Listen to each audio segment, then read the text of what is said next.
सभी बच्चों को नमस्कार। आज हम अपना नेक्स्ट वीडियो स्टार्ट करने जा रहे हैं। कल जो मैंने बताया था आप बच्चों को समझ में आया नहीं आया, किसी ने कमेंट करके नहीं बताया, फिर भी मैं कोशिश कर रहा हूँ आप लोगों को पूरा रेस्पिरेटरी सिस्टम करवा दूँ और आप लोग फिर मुझे बताना समझ में आ रहा है नहीं आ रहा है। समझ में आए तो आप वीडियो को लाइक करना है। कल मैंने आपको बताया था नोज के बारे में बताया था, मैंने सारी बॉडी की सिमेट्री के बारे में बताया था, क्या लेटरल साइड होती है, एंटीरियर साइड क्या होती है, पोस्टीरियर साइड क्या होती है। और आपको लास्ट जो मैंने ऐड किया था नेजल कैविटी पे, नेजल कैविटी क्या होती है, नेजल कैविटी में क्या क्या चीज़ें होती हैं, यहाँ मैंने खत्म किया था। तो उधर से मैं स्टार्ट कर रहा हूँ। अब नेजल कैविटी की बातें बताने के बाद मैं बताता हूँ नर्व सप्लाई क्या क्या होती है। नेजल उसके बाद नेजल कैविटी में नर्व सप्लाई क्या क्या होती है। एक तो है अपना ओल्फैक्टरी नर्व। ओल्फैक्टरी नर्व की सप्लाई होती है अपनी नेजल कैविटी में। ओल्फैक्टरी नर्व का काम क्या होता है, कल भी मैंने आपको बताया था। ओल्फैक्टरी नर्व सेंस और स्मेल का काम करती है। ओल्फैक्टरी जो फंक्शन होता है ना, ओल्फैक्टरी फंक्शन ह्यूमंस के कंपैरेटिवली एनिमल्स में ज़्यादा डेवलप होता है। आपने देखा होगा किसी कुत्ते के पास से जाते हैं तो बहुत जल्दी स्मेल कर लेता है, अपने डेंजर का पता लग जाता है, अभी कोई डेंजर है या कोई दिक्कत है।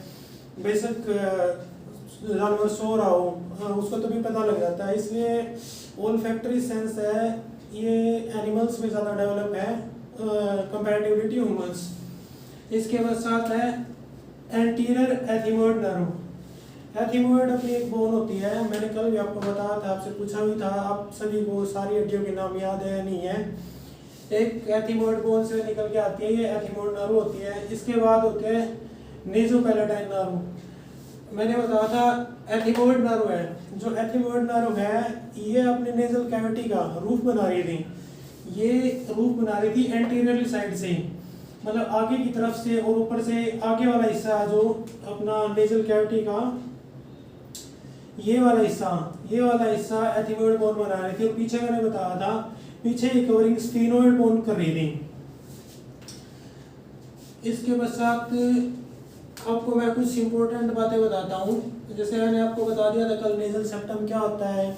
मैंने बताया था 5 कार्टिलेज से मिलके अपनी नाक की कवरिंग बनी होती है। अपनी कार्टिलेज दो लिटल कार्टिलेज थी, 2 मेजर एलर कार्टिलेज थी, एक नेजल सेप्टम था।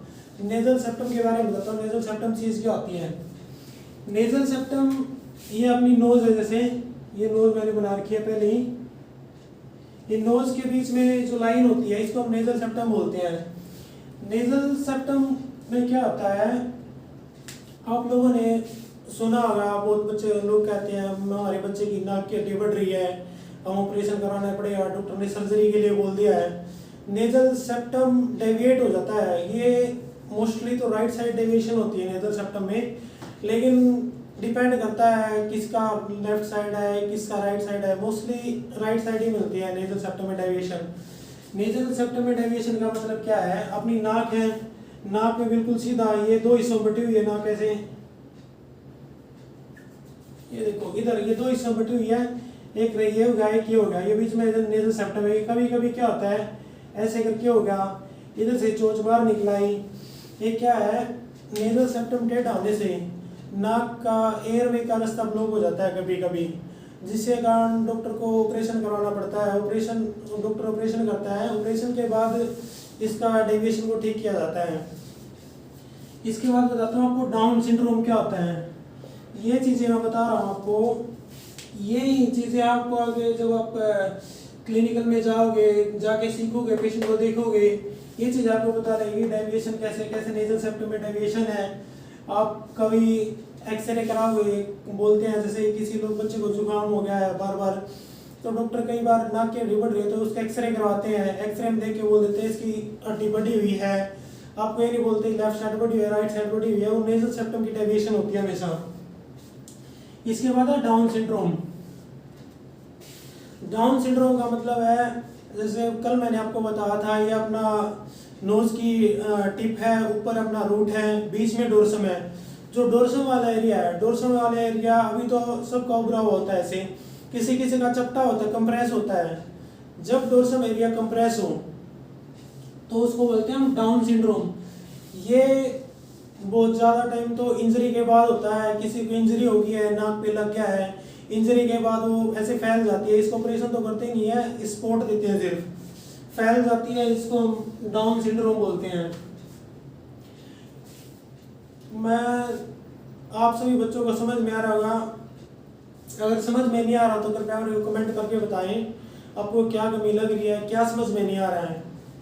मैं एक बार और बता देता हूँ, ये नेजल सेप्टम का डेविएशन बता देता हूँ, डाउन सिंड्रोम बता देता हूँ। नेजल सेप्टम का डेविएशन है, कभी भी नेजल सेप्टम है राइट या लेफ्ट साइड थोड़ी बहुत मुड़ जाए, या बोलते हैं हड्डी बढ़ रही है, उसको नेजल सेप्टम डेविएशन बोलते हैं हम। डाउन सिंड्रोम जब अपना नाक का डोर्सम हिस्सा मैंने बताया था, ये टिप है, ऊपर रूट है, बीच में डोर्सम है, जब डोर्सम नीचे की तरफ प्रेस हो जाता है, कभी कभी किसी का लगता है ऐसे उभरी हुई नाक की वजह से चिपटिया नाक होती है, उसको डाउन सिंड्रोम बोलते हैं। इसके पश्चात मैं बताऊंगा नोज की लेटरल वॉल के बारे में। नोज की लेटरल वॉल में क्या क्या चीजें होती हैं, क्या देखना होता है। नोज की लेटरल वॉल में सबसे पहले मैं आपको बताऊंगा, नोज के लेटरल वॉल में होते हैं ये कौन से होते हैं, इनको टर्बिनेट भी बोलते हैं। 3 होते हैं, जैसे मैंने कल आपको बताया था, ये 2 लेटरल कार्टिलेज होती हैं, एक अपर एक लोअर है, ऐसे करके नीचे मेजर एलर कार्टिलेज है। अब ऐसे ही जैसे यहाँ पे ऊपर बता रहे लेटरल कार्टिलेज है, लेटरल कार्टिलेज के साथ में ये चीजें भी जुड़ी होती हैं, सुपीरियर कौनचे, इधर सुपीरियर मेटस हो गया, मिडिल मेटस हो गया, इंफीरियर मेटस हो गया। मैं आपको बताता हूँ, ये जो सुपीरियर कौनचे हैं, ये एक बोनी प्रोजेक्शन होते हैं, छोटे छोटे बोन टाइप में होते हैं अपनी हड्डी नाक के बीच में, है ना, ऐसे ये जो दिख रहा है आपको, ये वाली चीजें, ये वाली टर्बिनेट बोल देते हैं, कौन से बोलते हैं, सुपीरियर मिडल इंफीरियर। सुपीरियर ये वो है जो अपनी रूट पे है, जहाँ से नाक अपनी स्टार्ट होती है, रूट पे है, बिल्कुल रूट वाले बोलते हैं हम सुपीरियर कौनचे। उसके बाद जो बीच में आ रही है, बीच वाले बोलते हैं मिडिल कौनचे। जो लोअर में है, लोअर में जो मेजर एल कार्टिलेज के पास है, उसको बोलते हैं इंफीरियर कौनचे। बार बार मैं कार्टिलेज का नाम इसलिए ले रहा हूँ ताकि आप सभी बच्चे कोरिलेट कर पाएं और सभी बच्चों को याद हो जाए कि नाक में 5 कार्टिलेज होती हैं, बोन होती है, क्या कौनचे होते हैं, क्या मेटस होते हैं। सभी बच्चों को कोरिलेट करके पढ़ना। जब तक आप कोरिलेट नहीं कर पाओगे आपको याद नहीं होएगा, आप बोलते रहोगे, आगे वाला कराया पीछे वाले भूल गए, पीछे वाला कराया आगे वाला भूल गए, ऐसे ही चलता रहेगा। तो आप सभी को कोरिलेट करना है। अब मैं बताता हूँ, ये तो मैंने बता दिया, बोनी प्रोजेक्शन होती हैं, ये सेल्फ लाइक स्ट्रक्चर होती है, सेल्फ लाइक स्ट्रक्चर होती है, जैसे यूँ मिलेगी 6 या यूँ मुड़ी हुई मिलेगी, ऐसे करके मिलेगी यूँ नोज के अंदर। मैं आपको अच्छे से ना इमेज दिखाऊंगा कुछ एक्सरे की, जिसमें आपको ये नेजल टर्बिनेट बिल्कुल क्लियर दिखा दूंगा, साथ में आपको ये मेटस दिखाऊंगा। जैसे जैसे सुपीरियर कौनचे है, मिडिल कौनचे है, इंफीरियर कौनचे है, ऐसे ऐसे है ना। सुपीरियर मेटस होता है ऊपर की तरफ, फिर बीच में मिडिल मेटस होता है, नीचे इंफीरियर मेटस होता है।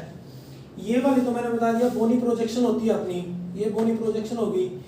लेकिन ये मेटस होता है, ये मिडल मेटस होता है, सुपीरियर मेटस, ये बोनी प्रोजेक्शन के बजाय अपने नाक में है ना, ये आपको बता देता हूँ थोड़ा सा मैं,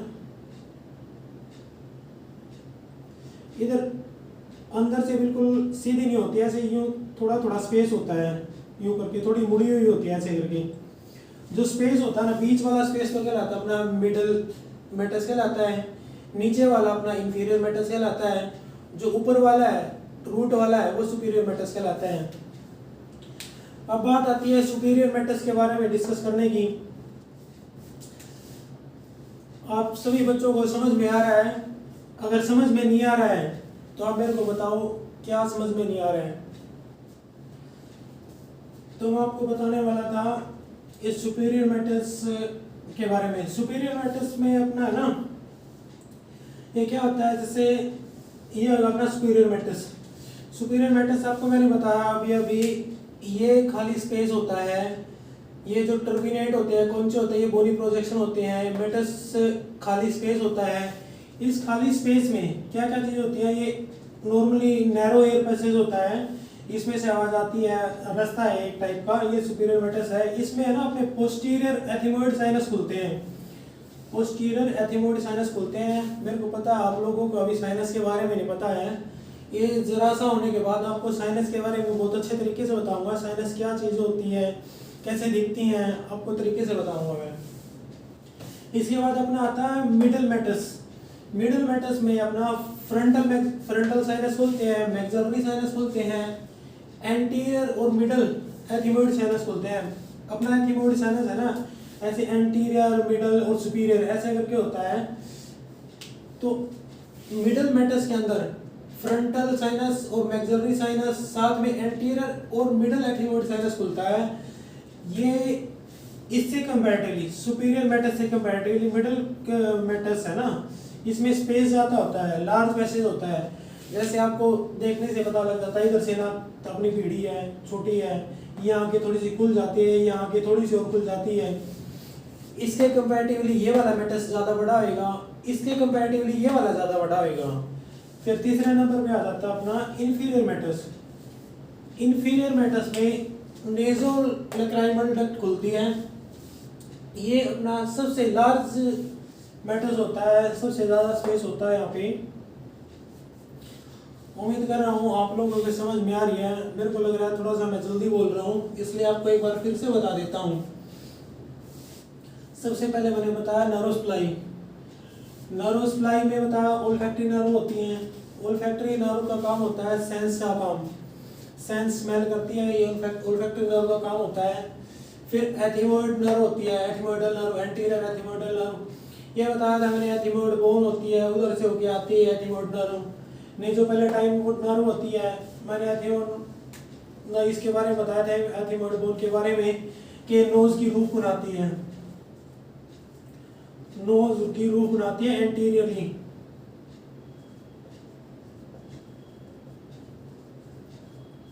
नोज की रूफ बनाती है एंटीरियरली। इसके बाद बताया मैंने नेज़ोपैलेटाइन नर्व। मैंने बताया था पैलेटाइन होता है, पैलेटाइन ये नोज का फ्लोर बनाता है। इधर से अपनी नोज नेज़ोपैलेटाइन नर्व निकल के आती है। फिर मैंने आपको बताया deviated nasal septum. Deviated nasal septum का मतलब क्या होता है, किसी भी तरफ नाक की हड्डी कट जाती है, उसको डॉक्टर ऑपरेशन से ठीक करते हैं।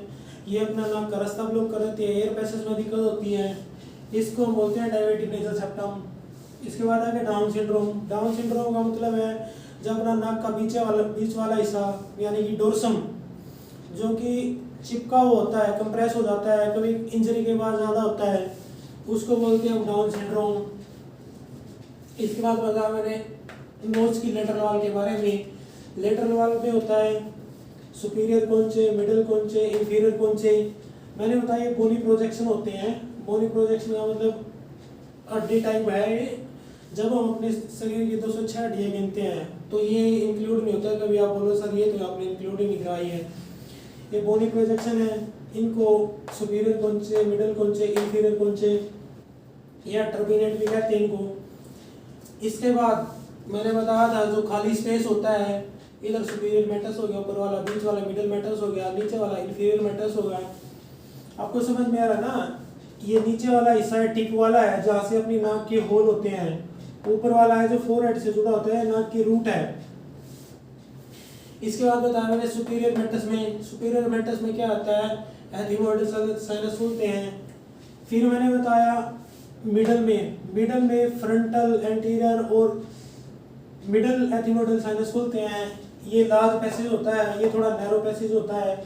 मतलब नैरो पैसेज का मतलब भीड़ा सा, तंग सा। इसमें ये थोड़ा कम स्पेस होता है, इसमें थोड़ा सा ज़्यादा स्पेस होता है सुपीरियर मेटस से कंपैरेटिवली। इंफीरियर मेटस में इन दोनों से ज़्यादा स्पेस होता है, इसमें नेज़ोलैक्राइमल डक्ट खुलती है। आप लोगों को सब समझ में आ रहा है ना क्या मैंने बताया है, क्या कुछ समझाया है। तो बच्चों मैंने अभी आपको नोज की लेटरल वॉल के बारे में बताया था, इसमें साइनस के बारे में बात हुई है। एथिमोइड साइनस आया, फ्रंटल साइनस आया है, ये दो साइनस के बारे में बात हुई है। मैं आपको अभी साइनस के बारे में बताऊंगा, कितने साइनस होती हैं, कैसे होते हैं, कहाँ दिखते हैं। ये अपना हो गया साइनस। सबसे पहले अपना होता है फ्रंटल साइनस।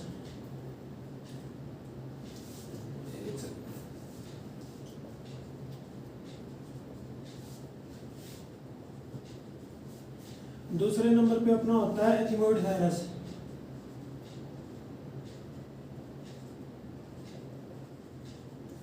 तीसरे नंबर पे अपना होता है मैक्सिलरी साइनस।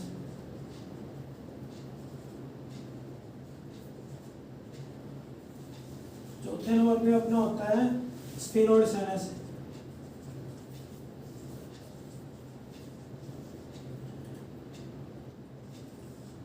तो ये 4 साइनस होते हैं। जब मैं इन साइनस के बारे में बताऊंगा, पहले ये बताना चाहता हूँ साइनस होता क्या है।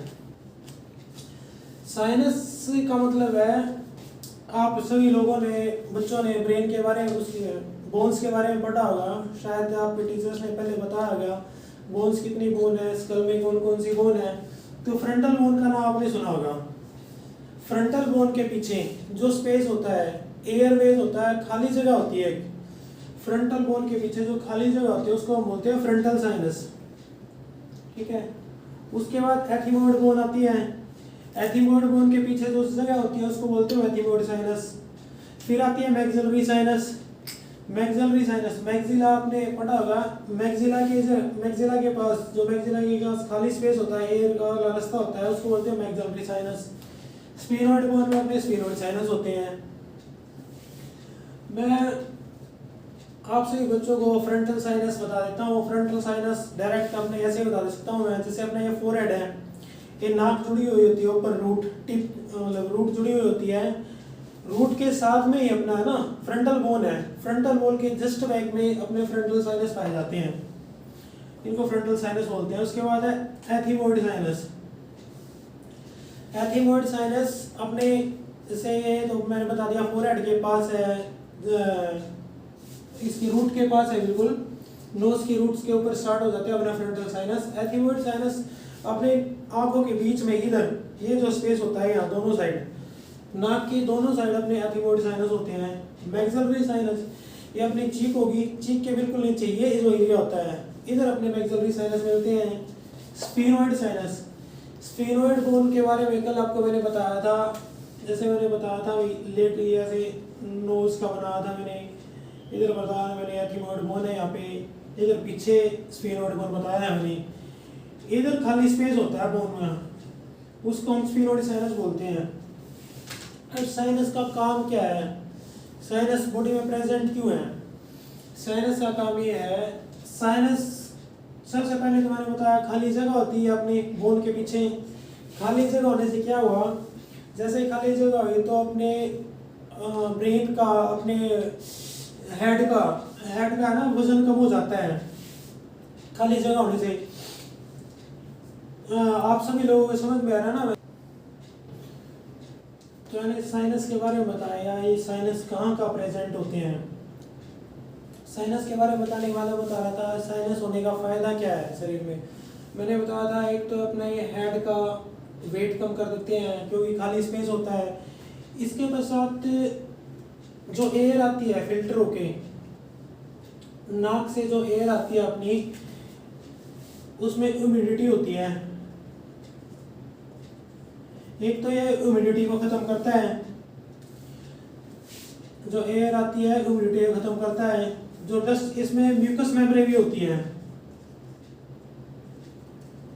म्यूकस मेम्ब्रेन होती है।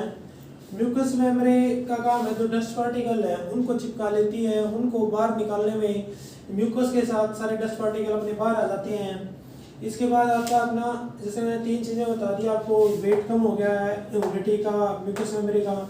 तीसरा काम है अपना वॉइस को रेजोनेंस देने का काम, मतलब वॉइस की क्वालिटी का।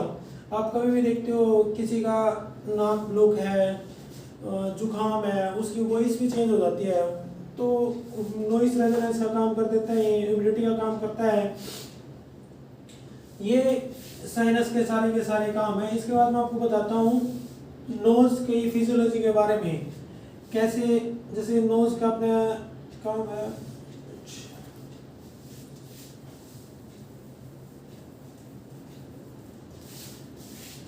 अब बताता हूँ रेस्पिरेशन।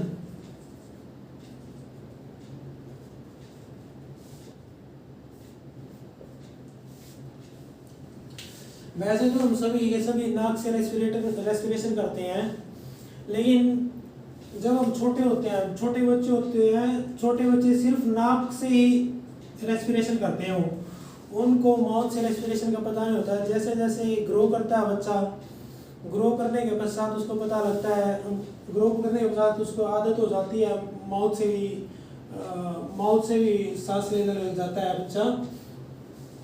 तो बर्थ के टाइम पे जब बच्चे छोटे होते हैं वो सिर्फ नोज से ही रेस्पिरेशन करते हैं। अच्छा, इसके बाद मैं आपको एक बात बताना भूल गया, जो अपने साइनस होते हैं ना, साइनस बर्थ के टाइम पे किसी के प्रेजेंट भी होते हैं, किसी के कम डेवलप होते हैं। मतलब इनको कहते हैं sinus rudimentary at birth time. Birth के टाइम पे रूडिमेंट्री होते हैं, किसी के पूरे डेवलप नहीं होते हैं, किसी के नहीं होते हैं। तो किसी बच्चे का बोलो कि बर्थ के टाइम पे साइनस नहीं, तो उसमें कोई दिक्कत वाली बात नहीं होती, वो धीरे धीरे एज के साथ डेवलप कर जाते हैं। ऑलमोस्ट 8 साल की एज में साइनस सारे के सारे ग्रो कर जाते हैं। अच्छा, तो मैं आपको बता रहा था, जैसे साइनस में है ना, आपने किसी को देखा होगा जल्दी जल्दी जुकाम हो जाता है, फटाक जुकाम होता है, किसी के कान में दिक्कत है उसको फिर जुकाम हो गया। कई बार डॉक्टर पूछते हैं कान दिखाने के, आपको जुकाम हुआ था क्या, जुकाम नहीं हुआ था। जब एक कंडीशन होती है साइनसाइटिस, साइनसाइटिस में क्या होता है, जब अपनी साइनस फ्रंटल मैक्सिलरी या थीमोइड कोई भी साइनस, इन साइनस के अंदर अपनी इन्फ्लामेशन आ जाती है, ये थिक हो जाते हैं। क्या होता है, इसमें हमने आपको बताया था साइनस के खाली स्पेस होता है बोन के पीछे, कभी कभी क्या होता है ये साइनस ऐसे भर जाते हैं, इनकी वॉल इधर से थिक हो जाती है, वो इन्फेक्शन हो जाता है, जिससे है ना, जिसकी वॉल थिकनिंग होगी, इन्फेक्शन होगा, उसको थोड़ी बहुत सांस लेने का तकलीफ होती है, ब्रीथिंग में थोड़ी सी दिक्कत मिलेगी उसको। साथ में उसको जुकाम बार बार होएगा, जल्दी से जुकाम ठीक नहीं होएगा। ये थिकनिंग ऑपरेट तो कराते नहीं है, डॉक्टर एंटीबायोटिक दे देता है या फिर बोलते हैं आप लो उससे ठीक हो जाएगा। जिसको बार बार जुकाम होता है उसका डॉक्टर एक्सरे करवाते हैं, एक्सरे करवा के लेके आओ नाक का, पीएनएस का, पैरानेजल साइनस बोलते हैं हम सारे, पीएनएस पैरानेजल साइनस का एक्सरे कराएगा। पैरानेजल साइनस का मतलब है नाक के इर्द गिर्द जो साइनस है उनको हम पैरानेजल साइनस बोलते हैं, जिसमें अपना frontal sinus, ethmoid sinus, sphenoid sinus, ये सारे साइनस दिखेंगे और पता लग जाएगा किस साइनस में क्या दिक्कत रहता है। अगर किसी साइनस में थिकनिंग है, इन्फ्लामेशन है, तो इसका मतलब है वो डॉक्टर बोलते हैं इसको साइनसाइटिस है, ये क्लीन करवाने की जरूरत है साइनस, तो ही उसका जुकाम ठीक होएगा। अच्छा, एक चीज़ और बताता हूँ आपको मैं, जैसे फ्रंटल साइनस है, मैंने फ्रंटल साइनस बताया था अपना, ये मान लो फोरहेड है, यहाँ से ये इधर से फोरहेड, अपना फोरहेड के साथ में बिल्कुल जहाँ नोज अटैच होती है उधर अपना फ्रंटल साइनस होता है। और आप सबको पता है फोरहेड के साथ ही इधर अपना ब्रेन होता है। जब अपने फ्रंटल साइनस से इन्फेक्शन हो जाता है तो ये चांस रहता है कि आपका ब्रेन तक इन्फेक्शन पहुंच जाए। कभी कभी एब्सेस बन जाती है, एब्सेस का मतलब होता है पस इकट्ठा हो जाना, मवाद इकट्ठा हो जाना। फ्रंटल साइनस में एब्सेस के कारण ब्रेन में डेंजर होता है कि कभी ब्रेन में तो नहीं पहुंच जाए, जाता बहुत कम है लेकिन डाउट होता है वैसा। इसके बाद मैं मैक्सिलरी साइनस के बारे में आपको एक बात बताता हूँ। फ्रंटल साइनस भी अपना ऊपर है, एथिमोइड साइनस भी अपना ऊपर है, इसके बाद नीचे या इधर अपना हो गया एथिमोइड साइनस हो गया, इधर अपना हो गया मैक्सिलरी साइनस हो गया ज़्यादा सा बड़ा, इधर अपना स्फेनोइड साइनस हो गया। क्या होता है जब कभी भी इन्फेक्शन होता है, कभी कभी क्या होता है इधर से रिसाव होकर सारा का सारा फ्लूइड है जो पानी है, सारा का सारा पानी इनमें आके मैक्सिलरी साइनस में इकट्ठा हो जाता है। तो जनरली लोगों के ना मैक्सिलरी साइनस वाले मिलते हैं। आप कभी भी एक्सरे कराओगे या कुछ कराओगे, डॉक्टर ने लिखने को बोला, किसी को दिक्कत रहती है, जुकाम रहता है, तो मोस्ट प्रोबेबली उसको मैक्सिलरी साइनस में दिक्कत मिलेगी। कम मिलता है कि एथिमोइड में मिल गया या फिर अपना स्फेनोइड में बहुत कम मिलता है। इसके बाद मैंने आपको बता दिया, अब मैं रेस्पिरेशन के बारे में बता देता हूँ। मेरे को लगता है कि आपका मैंने साइनस के बारे में काफ़ी बता दे दिया है, आप लोगों को समझ में भी आ गया होगा साइनस क्या होते हैं, कितने होते हैं, इनसे क्या दिक्कत होती है, क्या ये फ़ायदा करते हैं, क्या इनसे नुकसान हो सकता है। अब रेस्पिरेशन में बताया था कि बच्चे स्टार्टिंग में छोटी एज में हमेशा नोज से रेस्पिरेट करते हैं, नोज से सांस लेते हैं। जैसे जैसे बच्चे ग्रो करते हैं वो माउथ से भी सांस लेने लग जाते हैं। आप लोगों को पता होगा, आप मुंह से भी सांस लेते हो, नाक से भी सांस लेते हो। इसके पश्चात रेस्पिरेशन के पश्चात मैं आपको बताऊंगा, रेस्पिरेशन मैंने बता दिया आपको,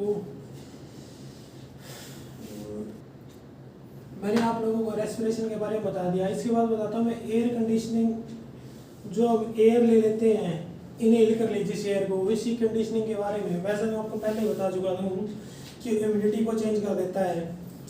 साथ में जो बाहर से एयर आती है, जैसे ठंडी, सर्दियों को ठंडी हवा, तो इतनी ठंडी हवा अगर शरीर के अंदर डायरेक्ट चले जाए तो बीमार हो जाएंगे। अपना नाक का काम है, हवा जो आएगी उस हवा को फिल्टर करेंगे। जो छोटे छोटे, आप मैंने बताया था छोटे छोटे बाल होते हैं, पिछली वीडियो में बताया था, वाइब्र से बोलते हैं उनको, वाइब्र से इसलिए बोलते हैं वो हिलते रहते हैं, हवा आती है जैसे ही। वाइब्र से अपना एयर कंडीशनिंग, मतलब एयर कंडीशनिंग, एयर की क्वालिटी सुधार देते हैं, फिल्टर होके अपने अंदर एयर आती है। इसके बाद आता है enzyme and immunoglobulin. Enzyme and immunoglobulin का मतलब है अपने जब नोज में, साइनस में एक म्यूरोमाइडेस नाम की चीज़ होती है जो बैक्टीरिया को किल करने में मदद करती है। इसके बाद इम्यूनोग्लोबिन और इंटरफेरॉन, ये दो चीज़ें और होती हैं जो नाक में आने, जो नाक में जो IgE जो नाक में जो इन्फेक्शन होता है उनके प्रति में एंटीबॉडी बनाने का काम करते हैं इम्यूनोग्लोबिन और इंटरफेरॉन। इसके बाद है स्नीजिंग। स्नीजिंग का मतलब छींकना। अब लोग कहेंगे स्नीजिंग का क्या फ़ायदा है? स्नीजिंग से फायदा होता है, अपने नाक में कोई फॉरेन पार्टिकल चला जाता है। फॉरेन पार्टिकल का मतलब है जो अपने शरीर का नहीं है, बाहर से कोई भी चीज़ें आके, मच्छर हो गया, मक्खी होगी, जैसे डस्ट हो गया, कुछ भी नाक में आ जाएगा तो फटाक से हम छींकने लग जाएंगे। ये बॉडी का रिफ्लेक्स एक्शन होता है स्नीजिंग करना। स्नीजिंग करने का फ़ायदा ये है, फॉरेन पार्टिकल जो भी होगा वो बाहर निकल जाएगा म्यूकस के थ्रू। जब भी हम छींकते हैं म्यूकस भी आता है, म्यूकस के थ्रू फॉरेन पार्टिकल बाहर आ जाता है। इसके बाद होता है मैंने वोकल रेजोनेंस। वोकल रेजोनेंस के बारे में आपको बता चुका हूँ कि नाक में ना अपना नेजोफेरिंक्स होता है, जैसे नाक हो गया, नाक के बाद इधर फेरिंग्स आएगा। जैसे मैंने नोज के बारे में बता दिया, नोज के बाद आएगा फेरिंग्स। नेजोफेरिंक्स होता है, इसमें वॉइस रेजोनेंस का काम करता है, वॉइस की क्वालिटी बढ़ा देता है। अगर नाक में इन्फेक्शन है, जुकाम है तो आवाज़ खराब रहती है। उम्मीद करता हूँ आप सभी लोगों को सारी बातें समझ में आ गई होगी। अगर कोई बात समझ में नहीं आ रही है, कोई कमी लग रही है, आप मेरे को बताओ तरीके से, ताकि मैं उसको सुधारूँ और अच्छे से आपको समझाऊँ। आज मैंने आपका रेस्पिरेटरी सिस्टम में मैंने बताया था, 4-5 चीज़ें बताई थी। नोज होता है, लेरिंग्स होता है, फेरिंग्स होता है, ब्रोंकिया होती है, ब्रोंकियोल होते हैं, और मैंने बताया था सर के बारे में डिटेल से बात करेंगे। मैंने आपको नोज़ के बारे में डिटेल से बता दिया है, नोज़ में क्या होता है, कौन सी कार्टिलेज होती है, कौन सी बोन होती है, साइनस होते हैं नोज़ के आसपास जिनको पैरानेजल साइनस बोलते हैं, उनके बारे में मैंने आपको बता दिया है। इसके बाद आपको लेरिंग्स, फेरिंग्स, ये आगे सारी चीज़ें कराऊंगा नेक्स्ट वीडियो में। अगर आपको वीडियो पसंद आ रही हो तो लाइक करना, और कोई भी आपको परेशानी हो रही हो, कोई बात समझ में नहीं आ रही हो, तो आप कमेंट करके ही बताना मेरे को क्या दिक्कत आ रही है, क्या चीज़ें समझ में नहीं आ रही है, ताकि मैं उस चीज़ को ठीक करूँ। तो सभी बच्चों को नमस्कार, जय हिंद, थैंक यू।